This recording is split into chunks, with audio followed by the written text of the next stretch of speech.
اعوذ باللہ من الشیطان الرجیم بسم اللہ الرحمن الرحیم یا ایھا الذین آمنوا اے وہ لوگو جو ایمان لائے ہو لا تسألوا نہ تم سوال کرو عن اشیاء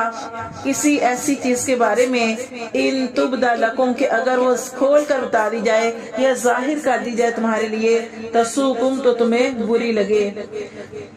اللہ تعالیٰ فرماتے ہیں ایمان والوں سے مخاطب ہیں اور اللہ تعالیٰ فرما رہے ہیں کہ اے ایمان والو کہ تم نہ سوال کرو کسی چیز کے بارے میں کہ اگر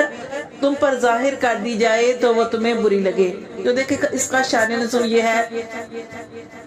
کہ جب حج کی فرضیت ہوئی تھی، یعنی جب حج جو تھا وہ فرض ہوا تھا، تو ایک صحابی ہے اقرا بن حابس، انہوں نے سوال کیا تھا کہ اللہ کے رسول کیا ہر سال حج فرض ہے؟ رسول صلی اللہ علیہ وسلم نے ان کے سوال کا جواب دے دیا۔ آپ صلی اللہ علیہ وسلم نے خاموشی اختیار کی۔